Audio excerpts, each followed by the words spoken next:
사실 청소 처음 시작하시는 분들이 뭐 영업을 어떻게 해요? 이거를 가장 많이 궁금해하고 결국 돈 벌려고 하는 거니까 그거에 대한 질문이 많은데, 그럼 이제 일단은 남들이 말하는 것부터 해보고 블로그, 당근, 뭐 숨고, 뭐 인스타, 유튜브 뭐든 어떤 게 가장 좋은 방법이 있는 것 같진 않아요. 물론 저는 저의 경험상, 안녕하세요, 청소하는 낙입니다. 오늘은 청소업체 영업 홍보 방법에 대해서 이야기해 보려고 합니다.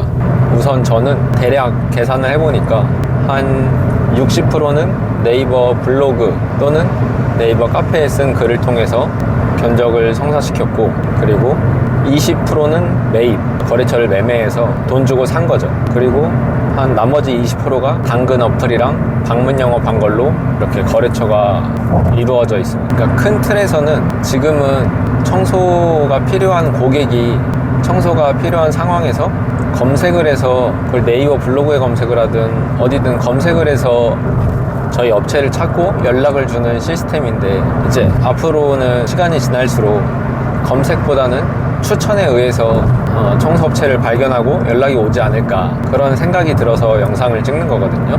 이제 이 영상은 그 주원규님의 유튜브 채널에 올라왔던 뭐였더라? 2026년 맨땅에서 부자 되는 방법? 뭐 그 영상을 제가 들으면서 떠올랐던 이제 생각을 정리해서 좀 지금 말씀을 드리고 있는 거고요.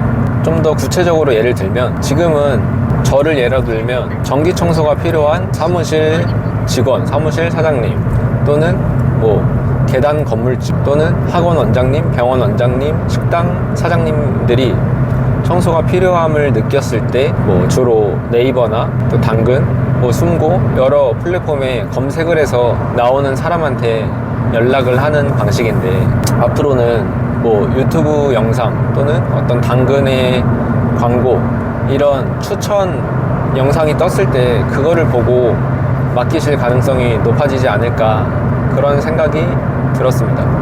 왜냐면 아까 제 거래처의 그 영업을 어떻게 했는지 비중을 말씀드렸는데, 제가 유튜브에 뭐 청소 영상을 거의 올리진 않지만 뭐 어쩌다가 유튜브를 보고 청소 문의를 드린다고 하면서 병원 청소, 전기 청소를 의뢰해 주신 분이 있거든요. 그래서 제가 뭐 견적도 보고 했었는데, 그 견적 보러 가서 제 병원 실장님한테 여쭤봤어요.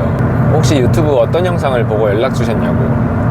그랬더니 이제 자기가 막 검색을 엄청 많이 해서 거기에 뜨는 알고리즘 영상을 타고 가다 보니까 뭐 제 영상이 보였다, 그런 얘기를 하시던데, 그러면서 이제 그걸 보여주시겠다고 자기 핸드폰으로 어떻게 쳤는지를 이렇게 보여주려고 하시는데 그 똑같이 확인을 못 하시더라고요. 그러니까 뭐라고 검색해서 제가 나왔었는지 아무리 쳐봐도 그게 입에 기억이 안 나고 너무 많이 타고 들어와서 그런지. 근데 어쨌든 그렇게 여러 번 타고 기억도 안 났지만 결국은 저한테 연락이 닿아서 견적 문의를 주셨잖아요. 어쨌든 지금까지는 그 청소 서비스가 필요한, 진짜 그 써야겠다고 마음이 한 90% 이상 먹은 고객이 검색을 해서 찾아봤다면, 앞으로는 이 청소 서비스에 대한 수요가, 그 필요한 마음이 90%가 아니라 한 50% 이하, 절반 이하인 고객이 우연히 뭐 유튜브나 인스타 아니면 여러 가지 플랫폼을 보다가 어떤 광고, 영상, 릴스 뭐 그런 걸 보고 청소를 맡길 가능성이 높아지겠다, 이런 생각이 들었다는 건데, 그러면은 그 이유를 3가지 정도 예를 들어볼게요. 첫 번째로 제가 인터뷰했던 투명한 남자 유리창 청소하시는 사장님을 예로 들면, 이제 그분이 제가 인터뷰에서 얘기를 해보니까 작년 총각 그때 이제 어떤 뭐 릴스나 이런 것들이 엄청 바이럴이 되면서 급격하게 구독자가 늘고 그 조회수가 엄청 많아지고, 그러면서 견적 문의가 전국에서 엄청 많이 왔다고 했거든요. 하루 종일 견적에 대한 견적서를 써줘도 좀 모자랄 만큼 많이 왔었다, 그런 얘기를 해주셨는데, 그러면은 이게 이 유리창을 청소하려고 엄청 막 업체를 찾아보고 검색하려던 사람들이 다 투명한 남자한테 연락을 준 걸까? 저는 그건 아니라 생각하거든요. 이 유리창 청소라는 걸 몰랐던 사람도 있을 거고, 청소할 생각이 그렇게 마음이 크지 않았는데 우연히 릴스나 어떤 영상을 보고 저 사람한테 맡겨볼까? 저 사람한테 맡기면 뭐 재밌겠는데, 잘해줄 것 같은데, 괜찮은 사람인 것 같은데, 이런 여러 가지 이유가 들어서 이제 청소 구매 의사가 갑자기 높아진 사람들이 많을 것 같다는 거죠. 그래서 뭐 릴스 몇 개로 엄청나게 고객이 문의를 많이 주셨다는 건데, 그리고 또 이제 투명한 남자님이 인터뷰에서 했던 말이 보통 기술직, 그러니까 이제 청소업도 기술직에 포함시켜서 얘기를 한 거였는데, 그러니까 보통 기술직에 있는 사람들이 조금 너무 이제 전문적인 티를 내야 되고 뭔가 전문성을 인정받아야 되고, 그러다 보니까 좀 대중들에게 말할 때 소통이 좀 잘 되지 않는다. 너무 대중성을 고려하지 않은 채 영업을 하고 소통을 하고 그런 부분이 있는 것 같다. 이런 맥락에서 했던 말이 있어요. 그러다 보니까 기술직들이 너무 고여서 지금의 유행하는 소통하는 그런 방식을 잘 따라가지 못한다, 그런 말이었던 것 같은데, 그래서 그러면 제가 그 투명한 남자한테 그러면 사장님은 대중들을 대상으로 영상을 만드는 거냐 이렇게 이제 물어보니까 그렇다. 왜냐면은 대중 안에, 그러니까 자기의 고객은 자영업자, 꽃집을 하든 카페를 하든 네일샵을 하든 자기의 고객은 상가를 운영하는 자영업자인데, 대중을 타겟으로 하면은 웬만하면은 그 안에 이제 자기의 고객 타겟이 다 들어있다는 거죠. 우리나라에는 자영업자도 많고 하니까. 그래서 이제 투명한 남자 말대로 대중을 대상으로 어떤 영상을, 그 투명한 남자님 거를 보면은 뭐 자기가 유리창 청소를 잘한다 이런 느낌보다는 뭐 여러 가지 유쾌하거나 좀 뭐 훈훈하거나 아무튼 재밌어 보이는, 뭔가 동기부여되는 그런 측면의 영상들의 분위기가 많잖아요. 근데 이제 그 영상을 본 대중들이, 그 중에 많은 자영업자들이 그렇게 견적 문의를 많이 한다는 게 어떻게 보면 이게 검색보다는 추천에 의해서 수요를 창출한 게 아닌가? 그런 생각이 들어서 첫 번째 예로 들었고, 또 그 얘기도 하셨어요. 릴스 보고 견적 문의를 준 네일샵 사장님이 이제 주변에 또 네일샵을 하시는 사장님들을 많이 알고 있으니까 소개를 해줘서 여러 개를 했다. 그러니까 이제 그 대중을 대상으로 했던 게 여러모로 먹힌 거죠. 그리고 두 번째 예시, 제가 얼마 전에 집에 시스템 행거를 설치했는데, 그때 설치해 주셨던 사장님이 이제 저보다 좀 젊으신 사장님이셨는데, 이제 그분이 어떻게 제 유튜브 영상을 보신 분이었어서 저를 알고, 원래 행거 설치업을 하기 전에 청소업을 많이 고민했었어서 제 영상을 봤던 분이라 설치비도 얼마 할인해주고 그러셨는데, 어쨌든 그러면서 그 사장님이랑 이런저런 얘기를 했어요. 만나서 뭐 어떻게 좀 말이 잘 통해가지고 처음 만남부터 막 한 2-3시간 얘기해서 한 총 4시간 정도 뭐 이런저런 많은 얘기를 했거든요. 행거업도 듣고 이제 본인 얘기도 많이 하시고 그랬는데, 그분을 보면서 이게 또 추천 검색의 시대가 아니라 이제는 추천의 시대로 가겠다, 이렇게 좀 더 느낀 게, 그분이 영업을 하고 있는 방식을 보니까 스레드를 통해서 가장 많은 고객을 얻었다고 했거든요. 블로그도 하고 뭐 인스타도 하고 하지만 스레드가 가장 많은 견적 문의가 왔다. 그래서 제가 그 스레드를 뭐 어떤 식으로 운영하는지 이렇게 여쭤보니까 좀 자세하게 얘기를 해줬어요. 그 스레드에다가 뭐 자기가 행거 설치업자고 엄청 잘한다 이렇게 올린 게 아니라, 좀 있는 그대로, 아니면 또 자기의 어떻게 보면은 좀 부족하다고 느끼는 부분을 솔직하게 자기 결핍을 좀 얘기를 했더라고요. 나는 고졸이고 지금 뭐 난청이 있고 뭐 30살에 경력이 단절이 됐고, 근데 지금 어떻게 해서 지금 행거 설치 일을 하고 있다 하면서 이제 설치하는 영상이랑 뭐 이런 거를 올리고, 또 가격도 좀 투명하게 공개하고 뭐 그런 식으로 얘기를 했더라고요. 그래서 어떤 막 전문성을 티내는 게 아니라 그냥 자기 스토리를 좀 올리고 했는데, 좀 특정 글들을 보고서는 연락이 막 수십 개가 오고, 그래서 지금 사업자를 낸 지 이제 한 5-6개월 정도밖에 안 됐는데 좀 자기가 다 할 수 없어서 많은 견적을 거절해야 될 정도로 문의가 많이 온다고 말씀을 해주셨거든요.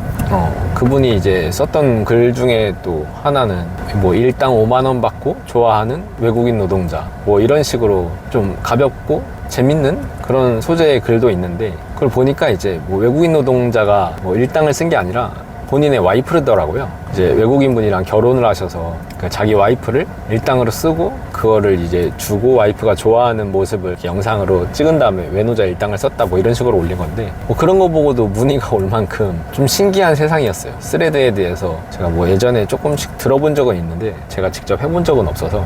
근데 되게 대단하잖아요. 진짜 어떻게 그 사업자 내고 5개월 만에 자기 할 일이 꽉 차가지고 못 받을 정도로 일이 많이 들어온다는 게, 그분이 또 그렇게 막 저렴하게 막 단가 경쟁 해가면서 하시는 분 같지도 않았는데, 참 뭐 실행력도 대단하고 스레드라는 매체가 그렇게 된다는 것도 저는 되게 신기했거든요. 어떻게 적용해 볼 수 있을까 이런 생각도 했고, 사실 그 행거 설치해주는 사장님한테 제가 배울 게 굉장히 많았다고 느껴져서 그분이 설치해 주실 때 인터뷰도 하고 영상을 다 찍어놨는데, 아무래도 일하시면서 인터뷰하는 게 처음이라서 그런지 좀 되게 어색하고, 아무래도 카메라 없이 둘이서 얘기할 때만큼의 어떤 그 뉘앙스랑 느낌과 그분의 솔직함과 그분의 그런 여러 가지 경험적인 이야기가 제대로 영상에 안 담겨서 제가 이거는 아마 올리질 않을 것 같고, 아무튼 그분이랑 얘기하는 몇 시간 동안 좀 되게 많이 배우고 느꼈는데, 어쨌든 그 스레드라는 글 몇 개 영상으로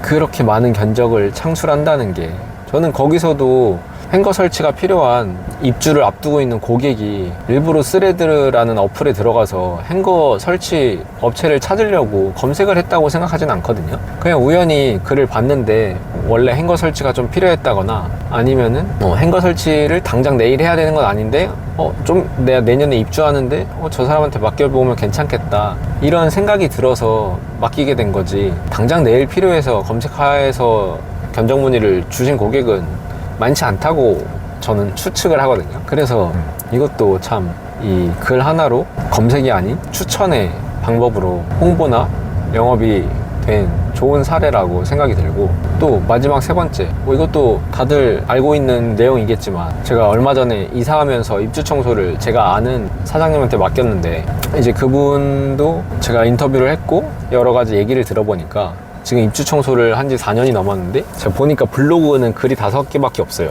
근데 이제 인스타는 글이 엄청 많거든요. 뭐 글보다 사진이 많겠죠. 근데 결국은 이제 인스타 통해서 오더를 많이 딴다고 하시더라고요. 당연히 이제 그분 말고도 청소업체 중에 인스타로 오더 따는 사람이 많겠지만, 어떤 추천이 먹힌다 이런 내용보다는 좀 본인이 어떤 플랫폼을 이용하냐에 따라 뭐 홍보나 영업 방법은 달라지고, 거기에 따라서 고객은 다 온다, 그런 생각이 들거든요. 저는 인스타를 하지 않았으니까 인스타로 고객을 창출할 수가 없었고, 아무리 누군가는 숨고랑 당근을 욕해도 거기를 통해서 일을 창출하는 사람은 엄청 많을 것이고, 그래서 저는 지금까지 제가 사업자 되는 초창기에 배웠던 블로그, 아니면 제가 그때 했던 방문 영업, 그런 거를 위주로 제가 할 줄 아는 것만 해서 그 오더로 먹고 살고 있는데, 근데 투명한 남자, 행거 설치 업체, 입주 청소 업체처럼 제가 예시로 들었던 그 사장님들은 또 어디선가 자기가 홍보를 해서 대단히 잘 먹고 살고 있단 말이죠. 물론 이제 그분들이 어떤 청소업체를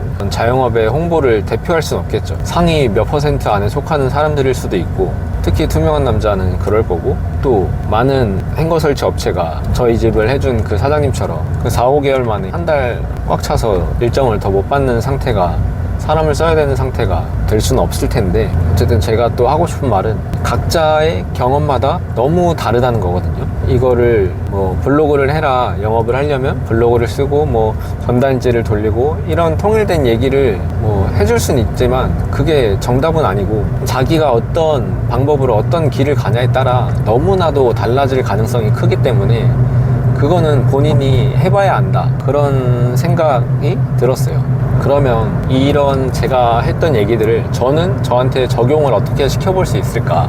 지금까지는 검색 기반의 블로그랑 카페에 글을 써서 홍보를 했다면, 이 추천을 기반으로 한 홍보를 어떻게 할 수 있을까 생각을 해보면, 제가 전기청소 거래처 중에 식당들이 몇 개 있거든요. 근데 제가 이제 식당 청소를 하면서 느낀 게 뭐냐면, 이거는 다른 전기청소 거래처에 비해 상대적으로 이 식당 마감 청소라는 서비스가 있다는 거를 사장님들이 인지하는 비중이 적은 편이고, 그리고 이걸 인지했을 때 맡기려는 수요가 좀 있겠다라는 판단이 들었는데, 그게 왜냐면 식당 마감 청소 견적을 가보면 장사가 잘 되는 고객이 맡기기도 하고, 위생에 신경 쓰는 고객이 맡기기도 하고, 1인 자영업자라 너무 힘들어서 맡기기도 하고 뭐 그러는데, 견적 가서 얘기를 좀 해보면, 이런 서비스가 있는지를 몰랐다, 진작 알았으면은 좋았을 것 같은데, 내가 지금 혼자만 장사를 10년 했는데 이걸 진작 알았다면 내 이 손목 건강을 몇 년은 좀 아낄 수 있었을 텐데, 요리에 집중하고 청소는 나중에 업체한테 맡기면 이걸 미리 알았으면 너무 좋았겠다, 주변 사장님들한테도 알려주고 싶다, 뭐 그런 말씀을 몇 번 들었어요. 그러다 보니까 이게 식당 마감 청소라는 게 수요는 있는데 참 많이 비교적 덜 알려져 있고, 또 그 서비스를 공급하는 전기청소 업체들이 식당 청소를 좀 꺼리기 때문에 이거는 좀 해볼 만한 일이지 않을까? 그래서 이거를 제가 유튜브를 통해서 홍보를 하든 뭐 스레드나 인스타를 통해서 홍보를 하든, 그 투명한 남자가 말했던 대중들을 대상으로 그거를 쉽게 좀 접근할 수 있게끔, 자영업자 사장님들이 접근할 수 있게끔 영상이나 글을 배포하면 이거는 문의가 많이 올 것 같다. 그리고 경쟁도 치열하지 않은 식당 분야니까 이건 내가 할 수 있겠다, 이런 생각이 들었었어요. 이게 지금 당장 든 건 아니고 사실 얼마 전부터 들었어서 제가 이걸 시도하진 않았지만 제가 한 달 전부터 해서 식당 마감 청소 견적 문의가 좀 왔어요. 그래서 실제로 제가 유튜브 영상에 올렸듯이 뭐 주 7일 어떤 뭐 햄버거 가게 청소도 2주 동안 하고, 또 주 7일 일식집 청소도 하다가 이렇게 정리가 되고, 또 주 7일 거기 어디였지? 그 흑백요리사에 나왔던 대규모 인기 많은 식당 청소도 의뢰를 받았었어요. 근데 이제 제가 그 햄버거집이랑 일식집이랑 하면서 이게 수요는 분명히 있고 한데 어떤 견적에 대한 아쉬움이나 이 주 7일을 제가 장기적으로 유지할 수 없겠다는, 청소를 하면서 저의 안 되겠다는 판단이 들어가지고 이제 그 흑백요리사 관련된 식당도 할 수가 없겠다고, 못 하겠다고 견적만 보고 실제로 시작은 못 했는데, 어떻게 보면 제가 포기를 한 거죠. 이렇게 이 식당 마감 청소가 되게 괜찮은 분야라고 생각을 했지만 제가 실제로 해 가면서 주 7일을 장기적으로 관리하는 리스크, 또 이 견적, 자영업자가 낼 수 있는 금액의 한계, 뭐 여러 가지를 봤을 때 일단 나는 지금 내가 생각했던 그런 이상적인 구조로는 이게 안 되는구나 싶어서 접은 상태거든요. 그래서 뭐 더 이상 식당 마감 청소를 위해 뭐 인스타나 유튜브를 활용하고 그러진 않을 텐데, 그러니까 굳이 제가 오늘 얘기했던 검색에서 검색 위주가 아닌 추천으로 홍보하는 방법을 적용하면 잘 먹힐 분야 중에 하나라고 저는 생각을 해요. 저는 그걸 제대로 못했지만 갑자기 생각난 건데, 그냥 4월 한 달 동안 막 식당 청소를 주 7일 막 몇 개 맡고 이러면서 좀 정신없이 일하고, 제가 처음에 생각한 것만큼 그런 것보다 시간이 오래 걸리고 설거지량도 많이 나오고 하면서 저도 이렇게 힘든데 이거를 누군가한테 맡겨서 관리하는 거는 더 어렵겠다, 이런 판단도 들고, 그 와중에 또 뭐 제가 맡고 있는 거래처에 컴플레인도 들어오고, 또 도급 맡긴 거래처에 컴플레인도 들어오고 하면서 되게 정신이 없었어요. 그래서 심리적으로 이게 타격을 좀 받고, 이게 내가 지금 좀 위험한 상황에 처해 있다, 뭔가 식당 청소라는 새로운 시도를 해볼 때가 아니라 지금 갖고 있는 거래처를 좀 잘 유지하고 도급도 잘 유지할 수 있도록 그거에 힘을 써야겠다. 안 그러면 내가 갑자기 여기서 여러 개가 잘리면서 무너질 수도 있겠다, 그런 위기감을 느꼈거든요. 그래서 이제 식당 청소 확장하는 거를 접고, 어떻게 보면 또 그 식당 며칠 안 하고 그만둔 거래처한테 피해를 드린 부분도 있고 뭐 그랬는데, 아무튼 굳이 적용하면 저는 전기 청소에서도 추천 기반의 홍보 방법을 적용할 수 있다고 생각해서 생각을 해봤고, 그래서 사실 청소 처음 시작하시는 분들이 뭐 영업을 어떻게 해요? 이거를 가장 많이 궁금해하고 결국 돈 벌려고 하는 거니까 그거에 대한 질문이 많은데, 그럼 이제 일단은 남들이 말하는 것부터 해보고, 블로그, 당근, 뭐 숨고, 뭐 인스타, 유튜브 뭐든 어떤 게 가장 좋은 방법이 있는 것 같진 않아요. 물론 저는 저의 경험상 블로그로 가장 많은 견적 문의를 받았기 때문에 블로그를 하라는 조언을 계속해서 하지만, 저는 블로그에 가장 많은 힘을 썼기 때문에 블로그로 견적 문의가 많이 온 거라고 생각하거든요. 제가 인스타나 스레드나 유튜브나 그런 쪽에 힘을 썼으면 더 많은 견적 문의가 왔을 수도 있다고 생각을 해요. 안 해봐서 모르지만. 근데 그걸 해봤던 사람들의 예시가 있잖아요. 그러니까 자기가 힘을 쓰는 만큼 거기서의 어느 정도 반응이 온다고 저는 분명 믿거든요. 그래서 너무 가리지 말고 일단은 뭐든 해보고 그렇게 해봐야 된다고 생각을 하고요. 청소업을 하면서부터 그 주영균님의 유튜브 영상을 자주 보게 되는데, 그분 거를 보면서 제가 다 이해는 못해도 어느 정도는 이게 이해가 되는 부분도 있고, 또 청소업에 적용해 볼 수 있겠다, 나한테도 적용해 볼 수 있겠다 싶은 부분이 이렇게 청소하면서 듣다 보면 들리더라고요. 그래서 그런 부분을 실제로 적용도 해보고, 이렇게 머릿속으로 좀 떠오르면 제가 정리해서 이렇게 유튜브 영상에 말로도 풀어보고 하고 있어서 좀 도움을 많이 받고 있는 것 같습니다. 제가 아직 유튜브로 뭐 수익을 낸 적은 없는데 좀 있으면은 잘하면 수익이 날 것 같더라고요. 수익이 나려면은 어떤 조건이 있거든요. 저의 영상을 시청한 총 시간이 4,000시간을 넘어야 되고 구독자가 1,000명이 넘어야 돼요. 그 두 가지를 다 만족을 해야 이제 뭐 한 달에 뭐 다만 10,000원, 20,000원이라도 조회수 수익이 나오는 것 같은데, 제가 좀 있으면 그 시청시간 4,000시간은 달성이 될 것 같은데 구독자가 지금 좀 많이 못 미쳐서 구독을 좀 해주시면 좋을 것 같아요. 1,000명을 달성하고 하면은 수익을 한번 받아보고 싶거든요. 그래서 영상을 통해 도움을 받으신 분들은 구독을 좀 해주시고, 앞으로도 도움이 될 만한 영상을 열심히 올려볼 테니까, 아직 영상은 보고 있지만 구독을 안 하신 분들은 구독을 눌러주시면 감사하겠습니다. 그러면은 저는 이제 전기 청소 끝났고 카페 가서 편집하고 바로 올리겠습니다. 감사합니다. 좋은 하루 보내세요.